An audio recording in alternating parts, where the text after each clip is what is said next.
कैसा लगेगा अगर आप लोग एक मैसेकर स्पॉट पे पहुंचते हो, एक क्राइम स्पॉट, एक मर्डर स्पॉट पे पहुंचते हो और वहां पे आपको डेड बॉडी नहीं, डेड बॉडी के पार्ट्स घर के इधर उधर पड़ा हुआ दिखाई देता है। सर कहीं और, हाथ कहीं और, आंखों के पार्ट्स कहीं और, एब्डोमेन कहीं और, लेग्स कहीं और अगर आपको दिखाई देता है तो आपको कैसा लगेगा।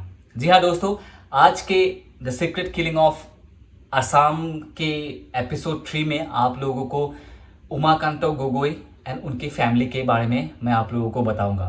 This is one of the most horrifying incidents of the secret killings of Assam, because यहाँ पे उमाकांत गोगोई ही नहीं बल्कि उमाकांत गोगोई की पूरे फैमिली को मार दिया जाता है। कैसे, क्यों, कहाँ, ये सब मैं आप लोगों को आज के इस एपिसोड में बताऊंगा। और इस एपिसोड, ये उमाकांता गोगोई का इंसिडेंट बताने के लिए मैंने 2 जगह से डॉक्यूमेंट्स कलेक्ट किया है। एक तो the secret killing of Assam जो बुक है, यहाँ से इंफॉर्मेशन गैदर किया है, और एक इंटरनेट से मैंने थोड़ा सा डॉक्यूमेंट्स गैदर करके आप लोगों को ये स्टोरी, इंसिडेंट बेसिकली अभी बताने जा रहा हूँ। If you are new to this episode, then मैंने इससे पहले 2 एपिसोड्स रिलीज किया है। फर्स्ट एपिसोड में मैंने अपने फादर लेट डिम्बर राजकुंवर, जिनको अपने ऑफिस में वाइल वर्किंग इन 11 अगस्त 1998 को मर्डर कर दिया गया था, उसके बारे में, उस इंसिडेंट के बारे में मैंने रिलीज किया है, अपना एक्सपीरियंस बताया है। वो है एपिसोड 1।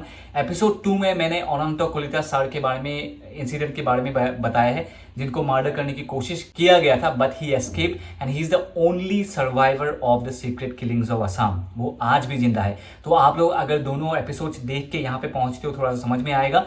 एंड नीचे मैंने डिस्क्रिप्शन में लिंक शेयर किया हुआ है, आप लोग जाके देख सकते हो। आने वाले जितने भी एपिसोड्स हैं उसमें ये वाला पार्ट मैं सब में इंक्लूड करूंगा, बिकॉज एक इंट्रोडक्शन देना जरूरी है, ये सीक्रेट किलिंग्स क्यों हुआ था। अगर आप लोग एपिसोड 1 और 2 देख के यहाँ पे पहुंच रहे हो तो आप लोगों को पूरा फुल समझ में आएगा। अगर आप लोग नहीं देख के आए हो तभी मैं थोड़ा सा समझा दूंगा ब्रीफ में। But if you don't want to watch कि एपिसोड 1 एपिसोड 2 देखना नहीं है, तो मैं आप लोगों को थोड़ा सा ब्रीफ में समझा देता हूँ कि the secret killing of Assam, ये जो डार्क फेस था the secret killings of Assam का नाम क्यों दिया गया और ये किस टाइम पे हुआ था और किसने करवाया एंड क्या रीजंस था, सब कुछ मैं आपको इस वीडियो में बताऊंगा। सबसे पहले आप लोगों को समझना पड़ेगा अल्फा कौन है, ULFA। इसके लिए मैंने थोड़ा सा अपना लैपटॉप का हेल्प लिया है, क्योंकि सब कुछ याद नहीं रहता है और थोड़ा कुछ चीजें भूल जाता हूँ, इसलिए मैंने अपना लैपटॉप का हेल्प लिया है। Alpha is United liberation front of Assam, एक आर्म्ड मिलिटेंट ऑर्गेनाइजेशन, जिसे लोग एक्सट्रीमिस्ट ऑर्गेनाइजेशन भी कहते हैं या तो एक रिवोल्यूशनरी ऑर्गेनाइजेशन भी कहते हैं।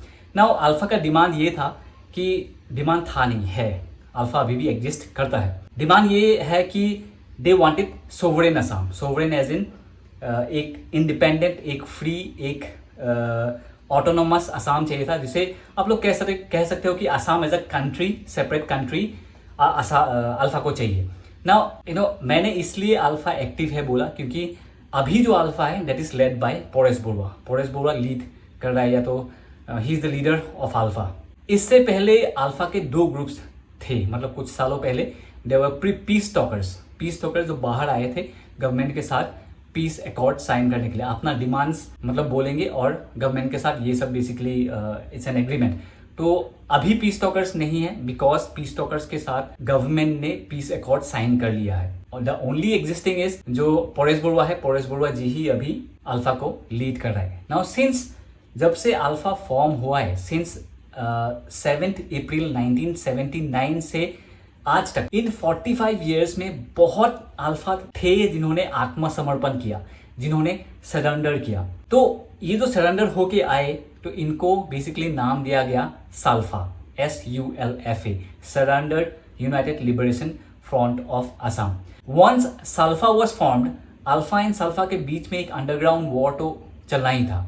Now let me show you कि इस बुक में the secret killings of Assam के बुक में सीक्रेट किलिंग्स कैसे फॉर्म हुआ था, यहाँ पे क्या लिखा है, थोड़ा सा मैं आप लोगों को दिखाना चाहता हूँ। देखिए यहाँ पे क्या लिखा गया है। Alpha was specially targeting Sulfa members who had surrendered and tried to settle down to new and peaceful lives. But the state never allowed them to have an easy way.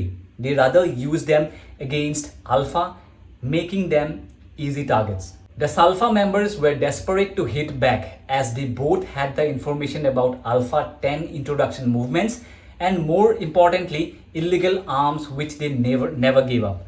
The state government exploited the situation and unleashed them, creating a Frankenstein which only returned to haunt the state. Secondly, Alpha was also targeting the grassroots leaders of AGP, Ahom Gana Porishod. There was no provocation and many of them were killed just because they were AGP members. This had angered AGP leadership and they were waiting for an opportunity to hit back. Thirdly, there was the pressure from the union government as well as the unified command structure to act decisively. All this led to a series of secret killings under the direct patronage of the then state government of Assam. In short मैं आप लोगों को समझा देता हूँ कि यहाँ पे क्या लिखा है. देखिए, अल्फा के लीडर्स को पकड़ने के लिए, पीस टॉक्स पे लाने के लिए या तो मारने के लिए ही स्टेट गवर्नमेंट ने सिक्योरिटी फोर्सेस एंड साल्फा का यूज किया by harassing, torturing and murdering the relatives और the close acquaintances of ULFA. ये एक रिवेंज किलिंग भी है बिकॉज यहाँ पे जैसे कि इस बुक में लिखा गया था कि एजीपी के जो कुछ लोगों को भी अल्फा ने मार दिया था एंड साल्फा को भी टॉर्चर करने लगा था एंड ऊपर से एक यूनियन गवर्नमेंट से भी एक प्रेशर था कि इनको बाहर के लेके आना है, पीस टॉक्स पे लाना है या तो इनको पकड़ना है. तो इसीलिए ये जो फॉर्म हुआ, जब सीक्रेट किलिंग्स फॉर्म हुआ, the problem is only 99% of the innocent people का लोगों का ही जान गया. 99%, जिनमें से एक मेरे फादर थे लेट डिम्बो राज को, जिनको अपने ऑफिस में मार दिया गया just because he is an eldest brother of Arabinda Rajkhowa, the ex chairman of united liberation front of Assam. वैसे ही है उमाकांत गोगोई, लेट उमाकांत गोगोई, जिनका स्टोरी मैं आज आप लोगों को बताने जा रहा हूँ.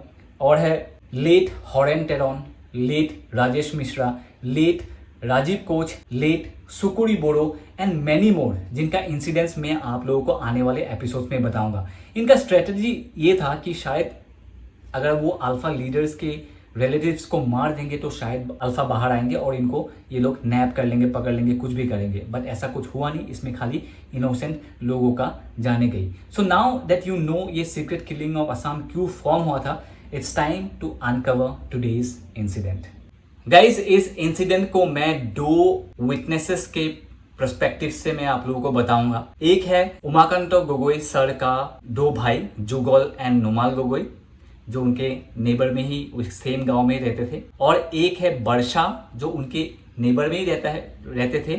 And Varsha used to be like Umakant Gogoi and उनके वाइफ का बेटी की तरह ही थी, मतलब वो आती जाती रहती थी. तो इन दोनों के पर्सपेक्टिव्स, इन लोगों ने क्या देखा, उसके हिसाब से मैं आप लोगों को आगे का स्टोरी बताता हूँ.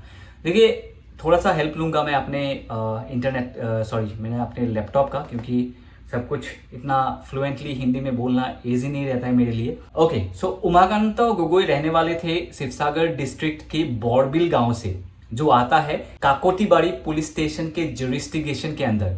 एक शांत खूबसूरत गांव में एक hard working family, happy with whatever they were doing. Umakant Gogoi एक फार्मर, किसान थे जो खेती करके खाते भी थे और अपने खेत से उपज बेच के घर भी चलाते थे. एक सिंपल लाइफ जीना उनका मोटो था. उमाकांत गोगोई के घर में उनके वाइफ बिंद्रा, 4 बेटियां मोनी, मामोनी, जीतू, माटू एंड एक लड़का जिसका नाम है धीराज, वो भी रहता था. दे वर फैमिली ऑफ 7. 5 बच्चों में से जो सबसे बड़ी बेटी है मोनी, उनका शादी हो चुका था. लाइफ स्मूथली चल रहा था. एवरीवन इज हैप्पी एंड छोटे छोटे चीज़ों को लेके वो लोग खुश थे. बट सबसे दुख की बात तो ये था कि उनको ये जो कैलेमिटी आने वाला था, जो ये एक हादसा होने वाला था, उनको खबर भी नहीं था. 11 सितंबर 1999 के दिन बोरबिल के गांव के लोग जल्दी सोने चले जाते हैं बिकॉज रात को थोड़ा ठंडा हो जाता था. सितंबर में उस टाइम पे थोड़ा सा ठंडा हो जाता है. अब तो रात को भी गर्मी रहती है असम में, तो उस टाइम पे थोड़ा ठंडा होता था और गांव है क्योंकि, एंड गांव पे वैसे भी लोग जल्दी सो जाते हैं. तो वैसे ही उमाकांत गोगोई के फैमिली के लोग भी जल्दी सोने चले गए थे. एंड उसी तरह जुगल एंड नुमाल भी अपने रेस्पेक्टिव घरों में जल्दी गांव में सोने के लिए चले गए थे. सडनली मिडनाइट, मतलब आधा निखा, पूरा रात 12 बजे पिछोट, रात के 12 बजने के बाद कुछ गोली बारूद का आवाज़ सुनाई दिया, एक बॉम्ब ब्लास्ट भी सुनाई दिया। एंड इट्स ऑब्वियस रात के इतने रात को कहीं पे अगर बॉम्ब ब्लास्ट होता है, कहीं पे अगर गोली बारूद होता है, तो कोई भी अपने घर से नहीं निकल के जाएगा तो फाइंड आउट क्या हो रहा है। तो उस दिन जुगल और नुमल और जितने भी गांव के लोग हैं वो लोग कोई नहीं गए, सब अपने अपने घर में ही थे। दे वर वेटिंग कि जब सुबह होगा तब वो लोग जाएंगे देखने के लिए कि क्या हुआ है। So they waited until morning. Jugal and Numal जब छानबीन करने के लिए गए तो उन्होंने वो देखा जो उन्होंने कभी सोचा भी नहीं था। उन्होंने देखा कि उमाकांतो गोगोई के घर पर गोली बारूद एंड बॉम्ब ब्लास्ट हुआ है, कोई भी बचा नहीं। फायरिंग एंड ब्लास्ट के वजह से सब के सब चकनाचूर हो गए। इन एसमीस वी से टुकड़ा टुकड़ हो गए, माना एकदम pieces, everything is in pieces. So ऐसा कुछ भी नहीं था कि जिसमें जिसे ह्यूमन बॉडीज के रूप में पहचाना जा सके। घर के यहाँ वहाँ बॉडीज के पार्ट्स गिरे हुए थे, कौन सा पार्ट्स किसका था ये कोई फिगर आउट करना बहुत ही मुश्किल हो रहा था। पूरा घर जल चुका था, खाली किचन थोड़ा सा बचा हुआ था। सबसे जो बुरा व्यू था वो था सामने एक पेड़ था, पेड़ के ब्रांचेस के ऊपर बॉडी के पार्ट्स लटके हुए थे। ये जो सीन था पूरे गांव वालों को शॉक एंड स्पीचलेस बना दिया। गांव वालों ने कभी सोचा भी नहीं था कि उस गांव में ऐसा कुछ इंसिडेंट होगा।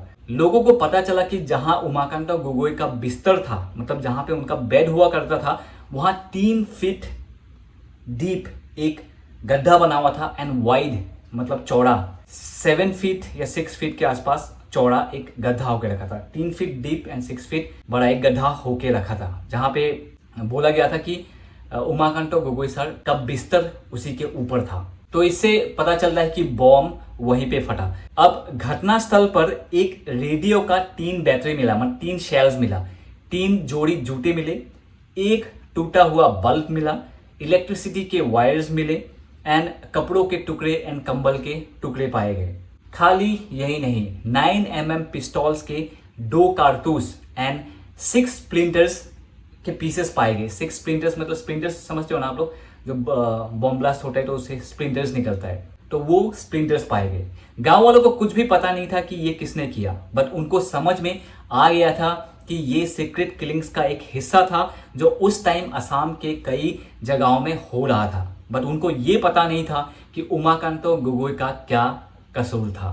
अब ये था जुगल एंड नुमाल का व्यू पॉइंट, मतलब जो इन लोगों ने देखा, या तो आप कह सकते हो कि जो सीक्रेट किलिंग्स ऑफ असम के जो बुक में लिखा गया है, मैंने आप लोगों को वही बताया। अब मैं आप लोगों को वर्षा का जो वर्षा ने देखा एज अ विटनेस, मैं आप लोगों को वो बताना चाहूँगा। ये और भी हॉरिफाइंग है। तो अगर आप लोगों को डिस्क्लेमर ये दे देता हूँ कि अगर आप लोगों को ये ब्लड बॉडी के पार्ट्स वगैरह ये सब सुनना नहीं है तो आप लोग इस पार्ट को स्किप कर सकते हो। बट अगर आप ये सुनोगे तो आप लोगों को पता चलेगा कि एग्जैक्टली उन्होंने क्या देखा था। हालांकि the secret killings of Assam में इतना ज़्यादा डिटेल में मेंशन नहीं किया था। तो मैं सबसे पहले आप लोगों को वर्षा कौन है थोड़ा सा आप लोगों को ब्रीफ में बता देता हूँ। वर्षा उमाकांतो गोगोई के बड़ी बेटी जो है ना मोनी, उसके एज की ही थी एंड वो नेबर थी, मतलब बिल्कुल साथ में ही, बिल्कुल साथ नहीं थोड़ी दूरी रहती थी। वो एक ह्यूमन राइट एक्टिविस्ट थी। वर्षा के मदर गुजर जाने के बाद वर्षा के ऊपर रिस्पॉन्सिबिलिटीज बहुत थी, because she had young siblings to look after. यही सब रिस्पॉन्सिबिलिटी की वजह से वर्षा ने अपना स्कूलिंग छोड़ दी थी। वर्षा को उमाकांतो गोगोई के फैमिली में सोलेस मिलता था, माने वर्षाए एनुका সময়ত गोगोई माने आंकलहतक पाइছিলে, तो সেইকাৰণে মানে তেখেতে তাতে মানে সুখ পাইছিলে, তো সেইকাৰণে তাহাঁতৰ তালে অহা যোৱা হৈ থাকে। है ना। उमाकांतो गोगोई एंड उनके वाइफ को वर्षा बर्ता एंड बर्मा बुलाती थी, मतलब हिंदी में चाचा एंड चाची आप कह सकते हो। वर्षा आज भी रिकॉल करती है कि कैसे 11 सितंबर 1999 के वो इंसिडेंट आज भी उसे हॉन्ट करती है। वो सोचती है कि मौत, डेथ कैसे तय होती है, क्योंकि उसे उस रात गोगोई परिवार के साथ रुकने जाना था। यस, लेकिन सामूहिक काम में व्यस्त होने के कारण वो ऐसा नहीं कर पाई। मतलब she was about to go and stay the same night जिस दिन गोगोई परिवार को मिटा दिया गया था, मर्डर कर दिया था, उसी रात को वो भी उस घर पे रहने के लिए जाने का प्लान किया था। आगे आपको बताता हूँ कैसे। सो 10 सितंबर को गोगोई सर का 2 बड़ी बेटियां गई वर्षा को पिकअप करने के लिए अपने घर पे रहने के लिए।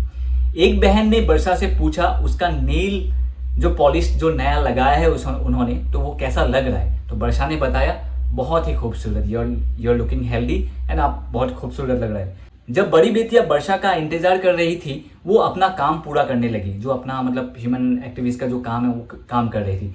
उनके मादर मतलब जो उमाकांत गोगोई सर के जो वाइफ है, उन्होंने पड़ोसी के घर गई जहां पिछले ही दिन एक एनकाउंटर हुआ था, जबकि उस घर पर एक अल्फा का कैडर मारा गया था और एक कन्वेंशनल बॉम्ब बरामद किया गया था। हिंदी थोड़ा वीक है ना। बरामद किया गया था मतलब পাইছিলে, বোম এটা পাইছিলে, আলফা এটা মাৰিছিলে। ওচৰৰ নেইবাৰৰ ঘৰলৈ মানে উমাকান্ত গগৈ ছাৰৰ ৱাইফ গৈছিলে। সেই ঘৰত এজন আলফাক পাইছিলে, তেখেতক আলফাজনক মাৰিছিলে আৰু তাতে এটা বম্বো পোৱা গৈছিলে। তো परिवार के सदस्यों को पुलिस और यही तो फैमिली माने उस फैमिली को जहाँ पे उस अल्फा को पाया गया था, जहाँ पे मारा गया था, वहाँ पे उस फैमिली के सदस्य को पुलिस, आर्मी और मास्क्ड मैन द्वारा हैरेस भी किया गया था। ऑल्टरेशन के दौरान एक पुरुष जो उस फैमिली से बिलोंग करता था, उनके पैर में गोली भी मार दी गई थी। बोरबिल गांव के माहौल उन दिनों भय और संदेह में डूबा हुआ था। शाम ढलने के बाद हर कोई घर के अंदर ही रहता था, क्योंकि सीक्रेट किलिंग्स के खबरें पूरे राज्य में फैल चुकी थी। इस अवधि के दौरान आर्मी ने विद्रोहियों के गतिविधियों पर भी रोक लगा दी। इन सिचुएशन के बीच वर्षा जब अपना काम कर रही थी, वो अपना काम खत्म नहीं कर पाई एंड उस टाइम तक ऑलरेडी शाम हो चुका था। तो वर्षा ने क्या किया, वर्षा ने जो दोनों बहन आई थी, उमाकांत सर की जो बेटी आई थी, उनको वापस भेज दिया बोल के कि अंधेरा हो चुका है, आप लोग जाओ। उस रात को अगर वो भी साथ में चली जाती तो आज आपको ये वर्षा का ये जो विटनेस जो बोल रही है वर्षा, वो आपको सुनाई नहीं देता। आगे बताता हूँ। सुबह 3 बजे के आसपास नेबर्स को गोलियां एंड बॉम्ब ब्लास्ट की आवाज सुनाई देता है। उस रात को कोई नहीं जाता, जैसे कि मैंने आपको इसे जुगल एंड नोमल का स्टोरी में बताया था। जैसे ही खबर मिलता है, जैसे ही मतलब ये बॉम्ब ब्लास्ट एंड गोलियों का आवाज सुनाई देने लगता है, तो कोई रात को जाता नहीं है। फिर सुबह वर्षा के पास एक खबर पहुंचती है कि उमाकांत गोगोई का घर पूरा जल के राख हो चुकी है। वो इमीडिएटली रेडी होती है एंड उसके साइड में जो नेबर्स है, नेबर्स को भी बोलते हैं आप लोग भी रेडी हो जाओ, हम लोग चलते हैं उमाकांत गोगोई के सर के घर में एंड देखते क्या हुआ है। तो जो नेबर्स हैं वो लोग मना कर देते हैं। तो वो क्या करती है, वो अपने आप ही चली जाती है। जब वर्षा वहाँ घर पे पहुँचती है तो वहाँ पे दिखता है कि बहुत सारे पीपल ऑलरेडी गैदर होके रखा है। जो डोरवे है ऑलरेडी डोरवे के बाहर गैदर होके रखा है, but nobody is going inside the home, या तो कोई जाने के लिए रेडी मतलब एग्री नहीं होता है। तब तक सुबह 7 बज जाता है और सुबह 7 बजे जब वर्षा घर के अंदर एंटर करती है, घर के वॉल्स टूटा एंड जला हुआ रहता है, एक अलग सा साइलेंस रहता है। एंटर करते ही वर्षा बाय बाय करके गोगोई सर के बड़ी बेटी जो है उसे चिल्लाने लगती है, मतलब ढूंढने लगती है। किसी का आवाज सुनाई नहीं देता है सिवाय गोगोई सर के डक्स हु आर क्वॉकिंग एंड एक जो गोरू, हम लोग असमीज में गोरू बोलते हैं, गाय का आवाज सुनाई देता है। वो फिर टूटे हुए वॉल पे लीन करती है एंड सोचने लगती है कि कहाँ पे लोग कहाँ चले गए, वो फिगर आउट करने की कोशिश करती है। फिर वो जब लीन करते ही ऐसे ही अपना हेड टर्न करती है तो उसे वो हॉरिफाइंग सीन दिखाई देता है जो आप लोगों का भी रूह कांप उठेगा या तो आपको गूज़बम्स आ जाएगा। जैसे ही वो देखती है, उसे दिखाई देता है कि एक कुत्ता इंसान का मीट खा रहा है। यस, इंसान का मीट खा रहा है। हर जगह खून देख के वो 5 मिनट के लिए शॉक पे चली जाती है। वो चीखती है, चिल्लाती है और डर के मारे घर के बाहर आती है एंड एक नेबर को घर के अंदर क्या देखा वो नरेट करने के लिए बोलता है गांव बुढ़ा को, विलेज हेडमैन को। जैसे मुखिया होता है ना घर गांव में, वैसे मुखिया को इन्फॉर्म करने के लिए बोलता है। फिर गांव के अलग अलग हेडमैन्स को भी खबर देने के लिए वो खुद 3 अलग गांव के लोगों के साथ भागती है। उसी बीच रास्ते में वर्षा को वर्षा के फादर मिलता है जो खेत में काम कर रहे थे एंड उनको बोलते हैं कि बाय हॉट और घरखन अरुणाए मीन्स दीदी का घर अब नहीं रहा।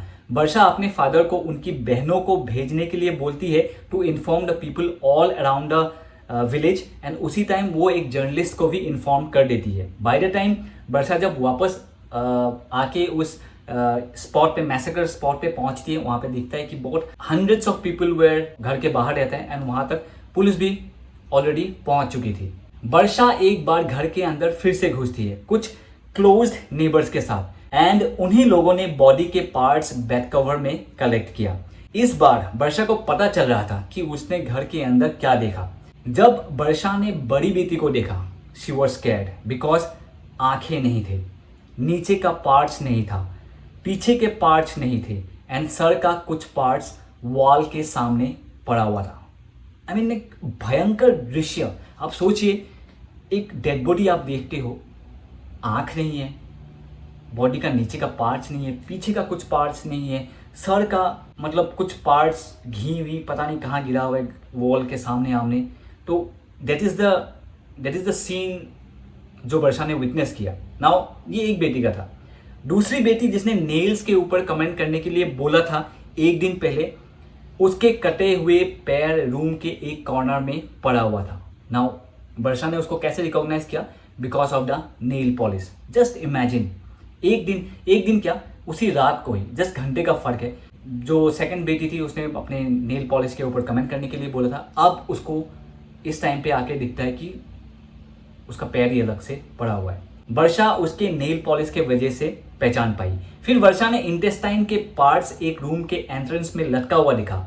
उस टाइम तक वो यूज टू हो गई थी एंड उसको कोई इफेक्ट नहीं हो रहा था। वो बाकी के लोग कहाँ हैं वो ढूंढने के लिए कोशिश कर रही थी। फिर उन्होंने घर का वॉल्स तोड़ने लगा so that they can find the other dead bodies. Varsha ने फिर उमाकांत सर का बेटा का लाश दिखाई दिया जो फ्लोर में ब्लड के ऊपर गिरा हुआ था, लेग्स बेंट होके, लेग्स टेढ़ा होके गिरा हुआ था। उसको गोली मार दिया गया था एंड वो अपने लुंगी में था। उसके सामने था सबसे छोटी बच्ची। वर्षा ने बच्ची के ऊपर कोई ब्रूस नहीं देखा, वो एक बच्ची थी एंड उसने अपना प्यूबर्टी भी अटेंड नहीं किया था। थोड़ी दूर उमाकांत सर का वाइफ का बॉडी पाया गया विदाउट एनी क्लॉट। ओके, अब मैं यहाँ क्या लिखा गया है इस आर्टिकल में थोड़ा सा आप लोगों को दिखा देता हूँ कि नहीं तो क्योंकि मैं बोलना चाहता हूँ कि मैंने कहाँ से अडॉप्ट करके लिखा है, ऐसा नहीं है कि मैंने खुद बोला है। देख लीजिए आप लोग। The site made me shout against the Sinners who made have raped her before killing. कितना हॉरिफाइंग सिचुएशन था, कितना मतलब डिस्गस्टिंग था, कितना कैसा मेंटेलिटी लोग के घुसा होगा ये लोग, आई कैन नॉट से। एनीवे, जब उमाकांत सर का बॉडी को पिक किया जा रहा था, बॉडी का लोअर पार्ट्स मोस्टली इंटेस्टाइन जमीन पे गिरने लगा। I mean you can imagine कैसा सीन था ये। घर के फर्नीचर वगैरह सब कुछ जल के राख हो चुका था और घर के अंदर एक बहुत बड़ा सा होल था, मतलब एक गड्ढा होके रखा था। शायद उसी जगह में बॉम्ब को प्लान किया गया था एंड मे बी उसी जगह के सामने उमाकांत सर एंड उनके डॉटर्स थे which affected upon their bodies so brutally. उसके बाद वर्षा बेहोश हो गई। तो ये था वर्षा का वर्जन। इस इंसिडेंट के बाद क्लूज ढूंढने का प्रक्रिया स्टार्ट किया गया, मतलब हाँ, सुराग, क्लूज। फाइनली कुछ क्लूज तो मिल ही गए। The justice S N Saikia commission report has reference to this clues. जिस घटना ने सबको हिला के रख दिया था असम में, उस इंसिडेंट का एक और घटना के साथ लिंक था जो कुछ समय पहले ही हुआ था। एक दिन पहले, पिछले दिन यानी सितंबर 10, 1999 को अराउंड 20-25 किलर्स के एक टीम ने जुगल फुकन के नाम के युवक को इस संदेह से हत्या कर दिया था कि शायद वो एक अल्फा का मेंबर है।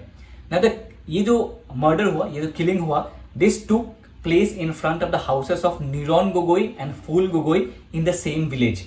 एंड एज यूजुअल कोई भी किलर्स को आइडेंटिफाई नहीं कर पाया बिकॉज किलर्स ने अपने मुंह पे काला कपड़ा मारा हुआ था। नीरोन, उस इंसिडेंट में नीरोन गोगोई का एक पैर में चोट लग गया था। नेक्स्ट डे नीरोन गोगोई क्लेम करता है कि जुगल फुकन जिसको मार दिया गया था अल्फा समझ के, उसके बॉडी के साथ एक बॉम्ब रिकवर किया गया है ना। नीरोन गोगोई ने काकोटीबाड़ी पुलिस स्टेशन में जाके ये भी कहा, जो ऑफिसर इंचार्ज है उनको ये कहा कि उमाकांत गोगोई के घर में अल्फा खाली ऐसे ही नहीं आते थे, मतलब अल्फा आते भी थे या उनके वहाँ पे रुक के खाना भी खाते थे। यही उन्होंने यहाँ पे क्लेम किया है। वो उमाकांत गोगोई के घर में खाली खाना ही नहीं बट रहने के लिए भी आते थे। उसके बाद नीरोन गोगोई का जो लेग इंजरी था वो स्टेटमेंट देके उसको ट्रीटमेंट के लिए मोरान लेके चला गया ना। बुक में क्या लिखा गया है देखिए, the bomb recovered near Jugal Phukan's body was brought to his office by Sibsagar District Superintendent of Police P.K. Lohia. Several people, including Lohia and two journalists, died when Lohia was displaying the bomb to a group of local media personnel. क्या हुआ, वो जो bomb recover किया था वो SP पीके लोहिया के office में आ गया था। फिर वहाँ पे क्या हुआ, जब एसपी पीके लोहिया उस बॉम्ब को कुछ पुलिस पर्सनल कुछ मीडिया पर्सनल के आगे डिस्प्ले कर रहा था तो वो बॉम्ब एक्सीडेंटली फट जाता है एंड उसमें पीके लोहिया जो एसपी थे उनका जान चले जाता है। सेवरल पीपल वहाँ पे जो रहता है उनका जान चले जाता है। 2 जर्नलिस्ट का भी जान चले जाता है। एंड इस बॉम्ब ब्लास्ट के अगले दिन ही उमाकांत गोगोई एंड फैमिली के साथ ये भयंकर इंसिडेंट हुआ। There was a possibility that Umakant Gogoi's family had been killed to avenge the death of police personnel, किताब में लिखा है।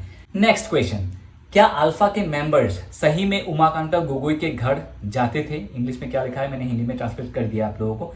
जैसे कि मैंने बोला कि उमाकांत गोगोई का एक बड़ी बेटी थी जिनको ऑलरेडी शादी करके वो घर पे नहीं रहती थी। So she is the only one जो बच गई थी उस फैमिली में से। तो उन्होंने ये एलिगेशन से मना कर दिया कि मेरे घर पे हमारे घर पे कोई अल्फा नहीं आता था, बल्कि उन्होंने ये बताया कि हमारे घर पे तो वैसे भी बहुत लोग आते हैं, अब इनमें से कौन क्या है it's not possible to it's not possible to recognise them. So उन्होंने ये एलिगेशन से मना कर दिया एंड उन्होंने ये बताया कि नीरॉन गोगोई ने जो कन्फेशन दिया है पुलिस को वही उनके फैमिली का हत्या का रीजन है। मतलब नीरॉन गोगोई ने कहा था ना कि उनके घर में अल्फा आना जाना का, तो ना किताब में क्या लिखा है, she alleged that Niron Gogoi's confession to police was the reason behind a barbarous act against her family. The confession must have encouraged the killers.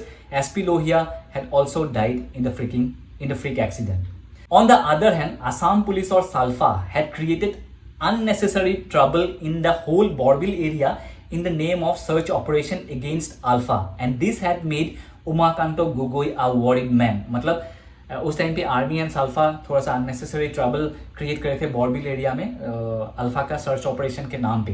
तो इस चीज को लेके थोड़ा सा उमाकांतो गोगोई थोड़ा सा वॉरिड हो गए थे। इनफैक्ट उमाकांतो गोगोई ने अपने भाई जुगल गोगोई को बताया था, इस एप्रीहेंशन के बारे में थोड़ा सा बताया था, बट जुगल गोगोई ने चिंता करने के लिए मना कर दिया और बोला कि गांव बुरा जो उनका विलेज हेडमैन है उनको इन्फॉर्म कर देने के लिए, तो सब कुछ ठीक हो जाएगा। इनफैक्ट उमाकांतो गोगोई ने अपनी बड़ी बेटी को भी अपने फियर्स के बारे में बताया था। उनको पहले से ही शायद थोड़ा सा पता था कि कुछ ऐसे होने जा रहा है, या तो उनको कोई थ्रेट्स वगैरह धमकी वगैरह मिल रहा था। जैसे मेरे पापा को भी ऐसे कोई धमकी मिल रहा था, हम लोग को पता है अपने पापा के बारे में ऐसे धमकी मिलता था, तो उनको भी शायद ये पता था। But before Umakanto Gogoi could confirm, ये इंसिडेंट उनके साथ हो गया।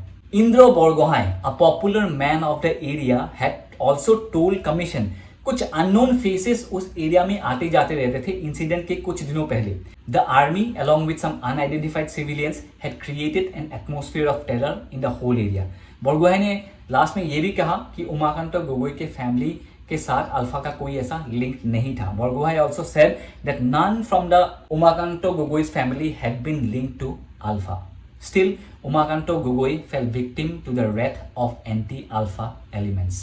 How did police play its role? Police ने अपना रोल कैसे प्ले किया? Surprisingly, पुलिस ने कुछ भी ऐसा स्टेप नहीं लिया जो लेना चाहिए था इन्वेस्टिगेशन के दौरान। जिस दिन ये इंसिडेंट हुआ था सुबह 6 से 7 बजे के आसपास विलेज का जो हेडमैन है Rubul Satnami and some others informed the Kakotibari police station about the incident के बारे में के गाँव बुरा ने बताया। बट जब वो वहां पे पहुंचे थे तो वहां पे ऑफिसर इंचार्ज नहीं थे। अराउंड 12:30 के आसपास पुलिस के ऑफिसर्स वहां पे मिले, बट उन्होंने क्राइम स्पॉट पे जाने के लिए मना कर दिया। उन्होंने कहा कि मेरा व्हीकल खराब है, मेरा गाड़ी खराब है, तो डेड बॉडीज को आप लोग एक ठेला में पुल कार्ट में लेके आओ, नहीं तो कुछ अरेंज करके महामोड़ा पुलिस स्टेशन एक है वहां पे लेके आइए। Now this statement was an indicator of the disinterest of the police to investigate the case. Umakanto Gogoi and police station जो काकोटीबाड़ी पुलिस स्टेशन है उसका डिस्टेंस खाली 7 किलोमीटर है, और इट इज रियली मिस्टीरियस कि how easily the killers could